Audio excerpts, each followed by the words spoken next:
श्री स्वामी समर्थ. माझ्या प्राणप्रिय स्वामी भक्तांनो, बंडगार्डन साहेबांजवळ एक सुंदरी नावाची वांद्री होती.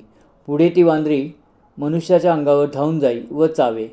साहेबांच्या अंगावर एक दोन वेळ चावण्याकरता गेली तेव्हा साहेबांना राग येऊन हुकूम केला की वांद्रीला गोळी घालून ठार करा.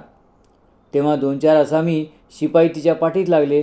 ती पळत पळत येऊन खंडोबाच्या भिंताळाच्या आड लपून राहिली. ते भुजंगाने पाहिले तेव्हा भुजंगा स्वामीरायांना प्रार्थना करू लागला व म्हणाला, महाराज, वांद्रीला शिपाई ठार मारत आहेत, तर तिला इकडे आणू काय? महाराज म्हणाले, घेऊन ये जा. तेव्हा भुजंगाने तिकडे जाऊन वांद्रीला सांगितले, तुला स्वामी समर्थ बोलवत आहेत, चल ये.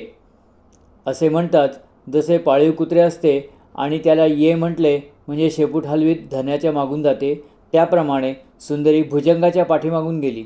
हा चमत्कार शिपाई पाहत होते. सुंदरीने महाराजांना पाहताच ती त्यांच्या पायावर गडाबडा लोळू लागली. सर्व लोक आश्चर्याने चकित झाले. त्या वांद्रीला महाराज म्हणाले, काय ग चावटे, लोकांना चावतेस काय? तुला मस्ती आली? आजपासून कोणाला चावू नकोस, चावलीस तर लाख लाख कोरडे मारू. असे म्हणून महाराज उगीच राहिले. पुढे ती वांद्री कोणालाही चावीत नसे. ज्या ठिकाणी स्त्रींची स्वारी असे त्या ठिकाणी आसपास झाडावर तिने राहावे. केव्हा केव्हा मनुष्यातही बसत असे.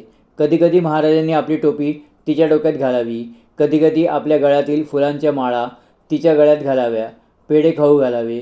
असे स्त्रींचे खेळ त्या सुंदरीबरोबर चालत असत. पुढे काही दिवसांनी श्रीचरणाजवळ सुंदरीने देह विसर्जन केला. काय तिची पुण्याई! तिला मोठ्या थाटामाटाने गुलाल बुक्का लाह्या उडवीत नेऊन लोकांनी समाधी दिली.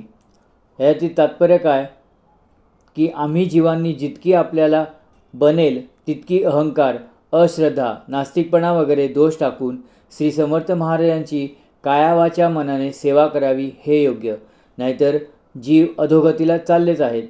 त्यांची कोण गंटी करतो आणि कोण कीव करतो? श्री स्वामी समर्थ.